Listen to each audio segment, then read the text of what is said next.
peux saluer ton voisin, peux saluer ton voisin, peux en beauté. Yebise Nzamba Molayo. Yebise Kabila Louis, Kazalaka Sengotan, Baïs Sakalana, qui n'ont pas fait. L'Éternel nous bénisse abondamment. Yo, il n'attend pas que l'Éternel te bénisse. Je ne crois pas, dis maman, madame, que l'Éternel te bénisse.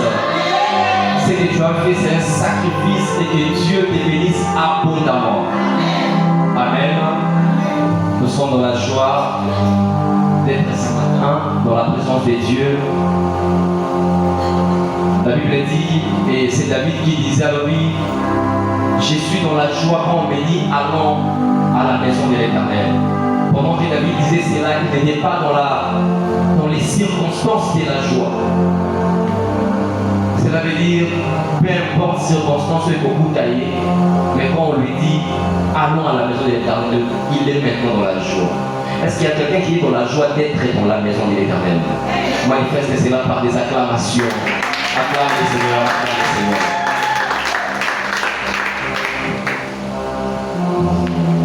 Nous remercions le Seigneur pour cette matinée.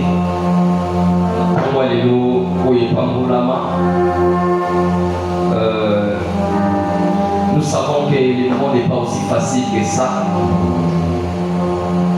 Mais nous bénissons le Seigneur parce qu'il est là où 2 ou 3 sont réunis en son nom. Et je voudrais te rassurer que ici vous allez, nous allons bien. Mais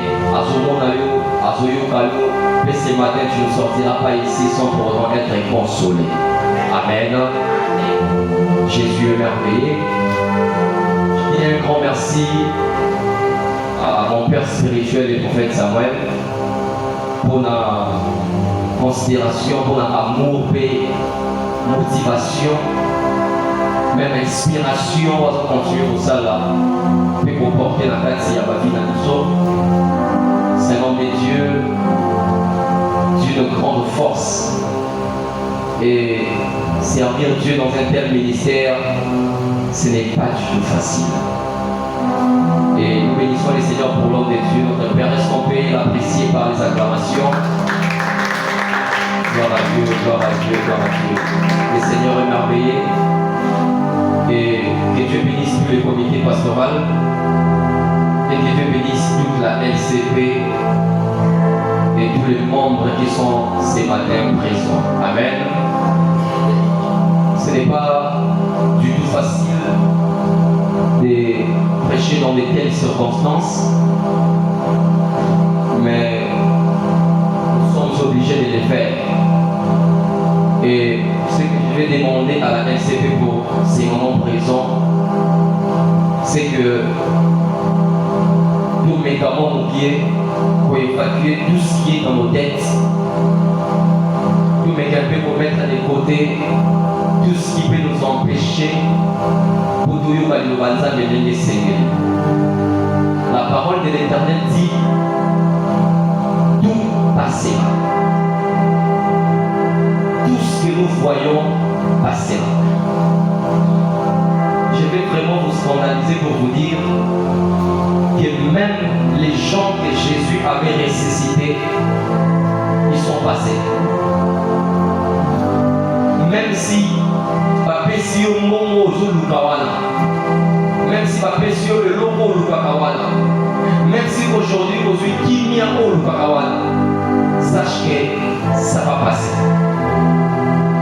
Même si aujourd'hui on te mettait dans des conditions qu'il faut, même si aujourd'hui tu devenais le DG de votre entreprise, même si aujourd'hui tu devenais le président de cette république, sache que ça va passer. Un jour, c'est la personne que tu aimes. Lazare est malade. Jésus n'a pas pu supporter apprendre que son ami était malade. Jésus s'est dépêché pour aller secourir son ami. Et pendant que l'ami n'était pas malade, mais pendant que l'ami était mort, et même pas le jour de la mort, mais après l'enterrement. Et Jésus a ressuscité Lazare. Mes frères et sœurs, malgré la résurrection de Lazare a beaucoup fallu sous. Comme pour dire, tout va passer. Mais il n'y a qu'une seule chose qui ne passe jamais. C'est ce que je vais faire maintenant. La parole de Dieu. Est-ce qu'on peut acclamer pour ce qui ne passe jamais? Elle reste dans le cœur. Même lorsque tu mourras avec la parole de Dieu. Et même après ta mort, Jésus sera dans ton cœur parce que tu avais sa parole. Alors j'aimerais que tu oublies tout ce qui peut passer. Que tu oublies tes problèmes, ta joie, que tu oublies tout. Que tu mettes ton cœur dans ce que nous allons faire maintenant. Et je crois que Jésus va vraiment te consoler. Amen. Nous allons partager ce matin un thème. J'étais vraiment entre l'enclume et le marteau. Lorsque même si là que tu vas intervenir le matin, je m'étais dit, Seigneur, j'ai besoin de la consolation, alors permets-moi de consoler. J'ai besoin d'être consolé. Alors laisse-moi consoler ce matin par mon Seigneur. Et bien, alléluia, ce matin, il y a un matin, alléluia, l'amour du Dieu souverain pour ses enfants. Est-ce qu'on peut acclamer devant? L'amour du Dieu souverain pour ses enfants. Vous allez honorer, nous allons honorer la parole de Dieu en s'élevant, Romains chapitre 9. Les versets 9 à 16. Écoutez très religieusement ce passage qui est très important pour nous. La Bible dit ceci. Voici en effet la parole de la promesse.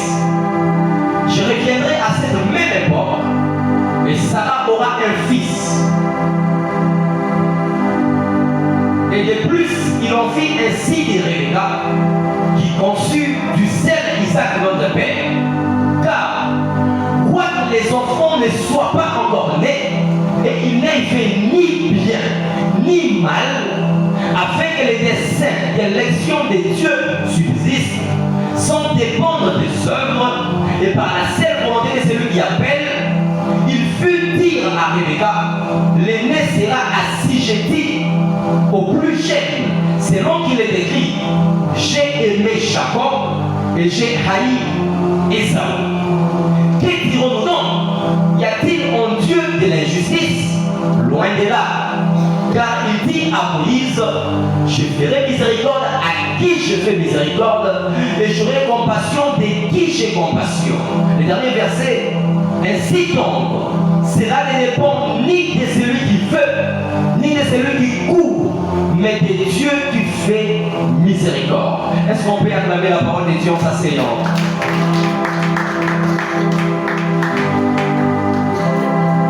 L'Éternel est venu lui-même dans la vie de Saraï.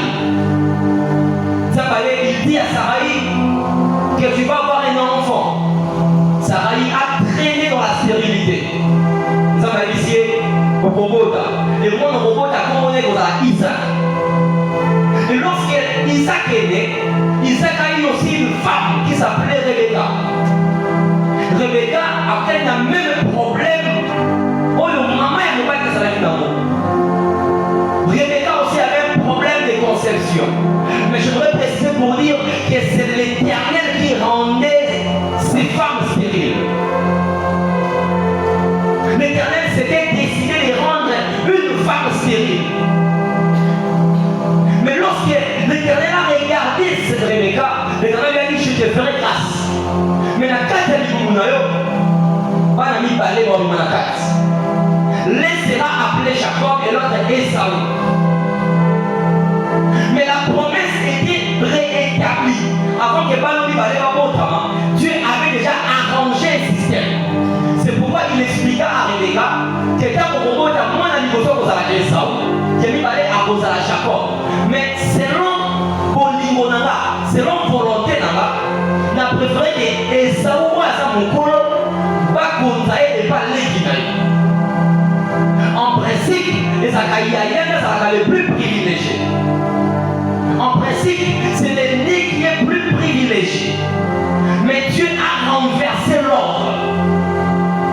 Nous avons su quoi ça a dit, quoi c'est là que ça a le plus privilégié à Dieu Nassima. À suivre mon sous à Dieu qui vous. Alors, Paul a posé une question pour dire, est-ce qu'il y a-t-il en Dieu de l'injustice? Parce que, mes frères et sœurs, ça donne l'air d'être une injustice. Comment l'équipe a comment mon conti à Yaya a d'autres alliés dans les soya. Est-ce qu'on peut acclamer les seigneurs pour l'homme des Dieu?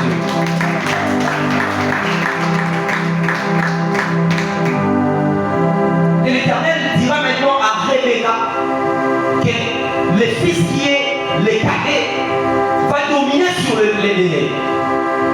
C'était comme une injustice apparente, mais programmée par Dieu. Et ça, c'était pas facile à digérer. Lorsque Paul expliquait ces phénomènes, il disait aux gens que ce n'est pas que l'Éternel est devenu injuste,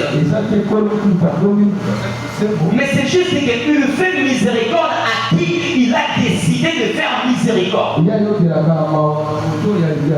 le fait pas parce que tu as fait quelque chose pour lui, non. Tout ce que l'Éternel fait, il le fait parce qu'il a voulu le faire. Ce matin, je vais parler de l'amour du Dieu souverain pour ses enfants. Mes frères et sœurs, c'est quoi l'amour? Je ne vais pas définir l'amour comme un sentiment qui pousse une personne d'aller faire un acte auprès d'une autre personne. J'avais voulu définir l'amour par rapport à ce thème selon ma compréhension. Au-delà du sentiment qu'est l'amour, l'amour devient l'intention de l'acte. L'amour, c'est l'intention qui précède l'acte. Je ne précise pas pour dire que l'amour, c'est l'intention qui précède un bon acte. Mais je vais dire en gros que l'amour, c'est l'intention qui vient avant qu'on puisse faire un acte ou poser un acte. Et quand je parle de l'intention qui précède l'acte, je parle de la motivation. L'amour, ce n'est pas toujours ce qu'on fait, mais c'est le pourquoi qui nous a poussé à faire ce que nous avons fait. Au-delà d'être l'acte que nous avons poussé, l'amour, c'est plus ce qui nous a poussé à poser l'acte que nous avons posé. C'est-à-dire, on peut poser un acte de bienveillance, mais qui n'est pas motivé par l'amour.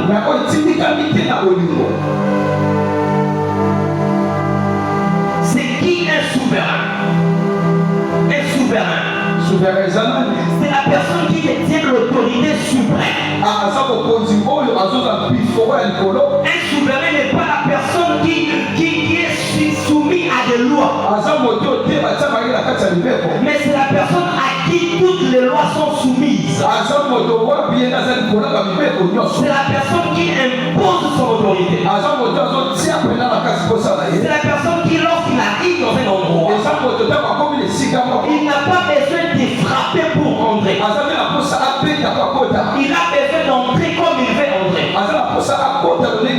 Et lorsque je parle du Dieu souverain qui aime, ce n'est pas le Dieu qui a aimé parce qu'on lui a dit d'aimer,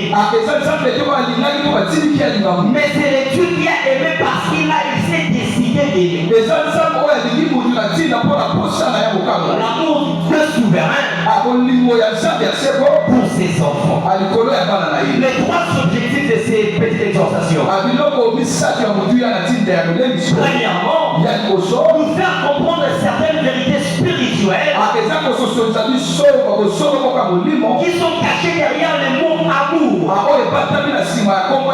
ainsi que les leçons qui y sont attachées. Mes frères et sœurs, Lorsque vous définissez l'amour seulement comme un sentiment, vous risquerez de rater son côté laissant. Vrai amour, lorsqu'il s'exprime avec les actions, les hommes sensibles retiennent des leçons de l'amour. Qu'est-ce que je voulais vraiment vous dire? Tout amour porte une action. Et toute action de l'amour porte une leçon. Et l'amour de Dieu, par ses actions, a certaines leçons que les enfants de Dieu doivent connaître, afin de ne pas seulement se baser sur ce que Dieu a fait, mais aussi d'arriver à ce pourquoi Dieu a fait. Je ne sais pas si vous me comprenez. 2. Nous apprendre à combien les ciels et même les cieux sont mobilisés et même entrent en action lorsque Dieu souverain se décide de poser une action motivée par l'amour.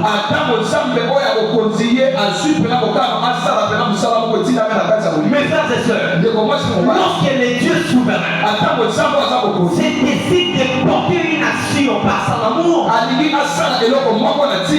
les cieux se mobilisent pour se mettre en action. Lorsque les dieux souverains se décident de poser une action, les anges dans les cieux, les démons dans les cieux, et même les hommes sur la terre se mobilisent pour se mettre en action au profit de l'action de l'amour de Dieu.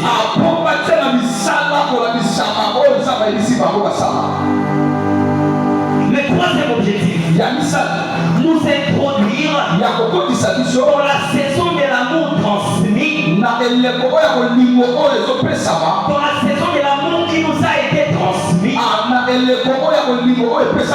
que nous devons transmettre. Mes frères et sœurs, la beauté de l'amour, c'est lorsqu'il est subi et partagé. Je vais vous dire une chose. L'amour, c'est comme une denrée qui se multiplie en la personne qui les partage. L'amour, c'est comme une bénédiction. C'est comme un gain dans la personne. Et si vous voulez que ça se multiplie en vous, apprenez à le partager. Je vais vous dire une phrase. L'amour est acquis à tout le monde lorsque tout le monde les donne. Pourquoi Jésus, il ne nous a pas envoyé d'aller être aimés. Il nous a envoyé pour que nous allions aimer. Parce que lorsque tout le monde donnera l'amour, tout le monde recevra l'amour. Est-ce qu'on se fait comprendre? Aujourd'hui, l'amour est devenu difficile entre nous. Et même parce que nous ne voulons pas nous distribuer l'amour. Je vais vous dire 3 vérités sur l'amour. Les vérités vont nous aider dans cet enseignement. Premièrement, l'amour n'est pas humain. L'amour n'est pas quelque chose qui a la nature humaine. L'amour n'est pas quelque chose qui est des hommes. L'amour n'est pas quelque chose fondé par les hommes. Pourquoi je dis que l'amour n'est pas humain? Et même parce que la première personne à l'exprimer était une personne du type divin. La première personne qui a exprimé l'amour dans le monde, c'est-à-dire les génitaires de l'amour, la personne fondatrice de l'amour était une personne du type divin. C'est l'Éternel qui a d'abord aimé en premier. C'est Dieu qui a commencé à aimer. On ne connaissait pas l'amour. Nous étions dans la haine. Nous étions dans la méconnaissance de l'amour. Mais un jour la Bible dit, car Dieu a donc aimé les morts. C'est lui qui a commencé à aimer. Et vous savez quoi? L'action porte la nature de la terre génitaire. L'action porte la nature de la terre qui en est les génitaires. Lorsque vous êtes la première personne à poser cet acte, sachez que cet acte-là porte directement votre nature. Vous savez pourquoi? Ce qui nous différencie avec Dieu, c'est parce que les humains sont les premiers humains à être humains. Et Dieu est le premier Dieu à être Dieu. Nous nous sommes séparés. Et tout ce que nous faisons par l'humanisme est humain. Parce que ce sont les humains qui le font. Et tout ce que Dieu commence par faire est divin. Parce que c'est Dieu qui a commencé à le faire. C'est pourquoi ce que nous appelons surnaturel, Dieu l'appelle naturel. Il pose des actions normales. Et lorsque ça descend sur des personnes qui ne sont pas comme lui, ça devient anormal. C'est pour cela l'amour a acquis la nature divine. Lorsque l'année première être avait posé était du type divin. Il s'appelle Dieu. Il s'appelle Jésus. Il s'appelle le roi des rois. Le premier à t'aimer avant ta mère. Ta mère t'a aimé lorsqu'il t'a vu. Ta mère t'a aimé lorsqu'il t'a vu. Jésus t'avait aimé avant la fondation du monde.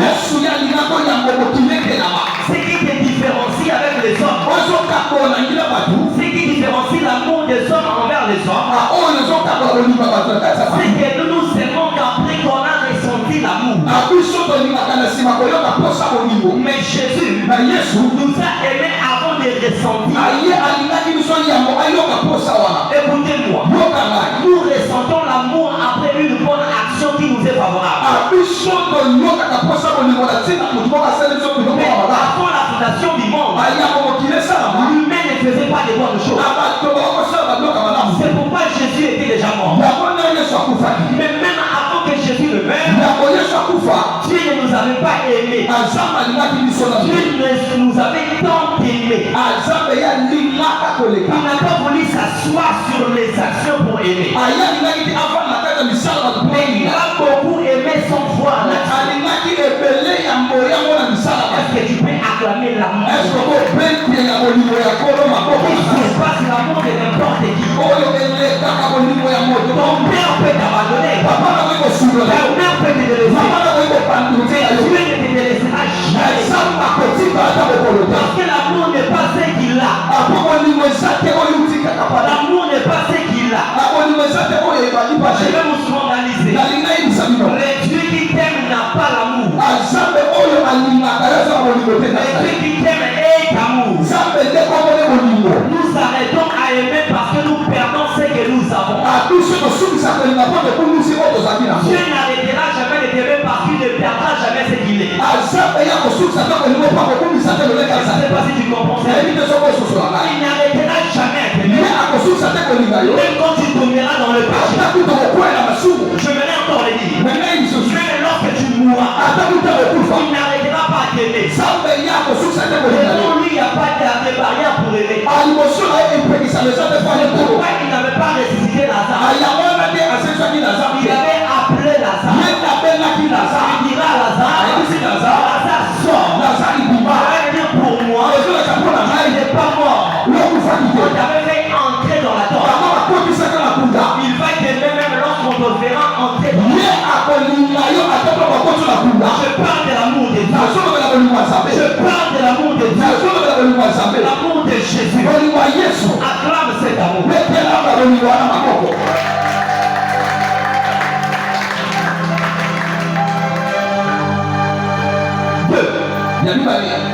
Mes frères, si l'amour est divin, à cause de la nature de son initiateur, alors aucun homme du type humain ne peut aimer. Aucun homme du type humain ne pourra exercer l'amour sans pour autant avoir la nature de celui qui a créé l'amour. Je vais vous dire la vérité. Il est difficile et même impossible d'aimer en restant hors. Tous ceux qui ont aimé et qui ont bien aimé, ils avaient adopté la nature de la personne qui a créé l'amour. Il est impossible d'aimer sincèrement en restant droit. Pourquoi? Nous vivons dans le monde des ingrats. Nous vivons dans le monde des personnes méchantes. Nous vivons dans le monde des personnes irreconnaissantes. Tu lui fais du bien. Demain il t'insulte. Tu pries pour lui. Demain il se moque de lui. Aujourd'hui tu lui fais du bien. Demain il te regarde avec tes dents. Le monde c'est comme ça. La Bible dit, lorsque vous croyez en Jésus, il est mort pour le salut du monde. Mais les mêmes personnes là, pour lesquelles Jésus était mort, ils l'ont frappé. Ils lui ont frappé. Ils lui ont flashé. Ils lui ont insulté. Le monde est le monde des ingrats. Et si tu veux aimer, déconnecte ton cœur de la nature humaine. Même la personne que tu apprendras les chemins de la bénédiction. Il est possible qu'il te dise, je peux maintenant faire moi-même sans toi. Cela n'a pas commencé aujourd'hui. Un jour dans la maison du Térac, Térac avait des enfants. Parmi ses petits-fils, il y avait un qui s'appelait Lot. Lot n'avait pas de brebis. Lot n'avait rien du tout. Un jour, l'Éternel a parlé à Abraham de sortir de la maison de son père et d'aller faire sa bénédiction. Abraham avec un cœur d'amour, il dira à Lot, mon neveu, viens avec moi. Nous allons partir ensemble. Suis-moi, parce que j'ai la bénédiction. Et en partant, le brebis et le berger commencent à s'échapper. Abraham dira à Lot, choisis ton chemin. Moi aussi je choisis le mien. Cela veut dire, séparons-nous. Va dans ton chemin. Moi aussi j'irai là-bas. Mais comme Lot se sentait capable, au lieu de dire à son père, Père Abraham, un peu comme Naomi a eu, où tu iras gérer. Tu seras mon Dieu. Puisque tu mangeras, je mangerai. L'autre s'est senti capable. Il m'a déjà montré les chemins. Qu'est-ce que je ferai avec lui? Il a choisi son chemin. Je vais vous dire une chose. Malgré qu'Abraham n'avait rien dit, mais il avait regretté. Je vois que l'enfant commençait à se sentir capable de marcher. Ils se sont séparés. Mais là où l'autre était parti, on l'a combattu, on l'a arrêté. Mais parce qu'Abraham avait le cœur du type divin, il est rentré pour aller secourir un neveu ingrat. C'est pourquoi je vous avais dit, si vous voulez aimer, déconnectez votre cœur à la nature humaine. Sinon vous n'aimerez jamais la personne qui vous a trahi. L'amour n'est pas humain. L'amour est divin. Tous ceux qui ont tenté d'aimer avec l'humain ont échoué. Ils ont échoué. Parce que l'amour n'est pas pour les hommes.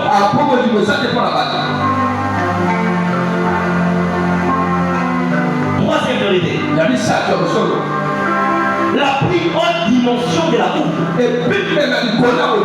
c'est lorsqu'il cesse d'être un amour sentiment. C'est lorsque tu arrêtes d'aimer parce que tu as senti que tu vas aimer. Mais lorsque ça devient un amour sacrifice. L'amour sacrifice et l'amour sentiment, c'est deux types d'amour. L'amour sentiment, on aime parce qu'on a vu. Nous sommes excités parce qu'on nous a fait du bien. Nous sommes joyeux parce qu'on nous a dit de bonnes paroles. Mais l'amour sacrifice, on aime même lorsque ça ne va plus. On fait faire au cœur un mouvement contre nature. Tu sais qu'il ne mérite plus ton amour. Tu sais qu'il ne mérite plus ton attention. Mais tu dois l'aimer. Tu dois prier pour lui. Parce que vous savez quoi? Dans le mot sentiment, il y a une vérité cachée. Très souvent, les sentiments est un senti qui nous manque. Très souvent, dans les sentiments, c'est les sentis qui nous manquent. C'est souvent des choses que nous ressentons mais qui ne sont pas la réalité. Alors nous nous attachons à des choses qui nous ont excités mais qui ne sont pas vraies. Beaucoup de personnes se sont engagées. Ils étaient si excités parce que lorsqu'on l'abordait, il avait dit qu'on va lui donner du range Rover.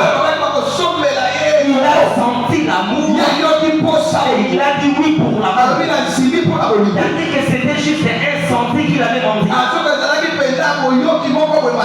Mais dans les savoirs, dans les sacrifices, on s'arrête parce qu'on ne veut pas s'arrêter. Mais on s'arrête parce que nous sommes obligés de s'arrêter. Vous savez, lorsque l'amour devient sacrifice, on commence à vivre comme un chauffeur qui doit aller rapidement en ville. Qui est arrêté par le feu rouge. Il s'est arrêté parce qu'il veut s'arrêter. Ou bien parce qu'il doit s'arrêter. Il ne s'arrête pas parce qu'il veut s'arrêter. Il s'est arrêté parce qu'il doit s'arrêter. C'est ça l'amour sacrifice. Je pose des actes de bonne conscience. Malgré qu'on m'a témoigné le contraire. Mes frères et sœurs, cette dimension d'aimer n'est pas facile. Tu sais que ce frère-là a dit quelque chose contre toi. Tu sais que cette maman-là a dit quelque chose contre toi.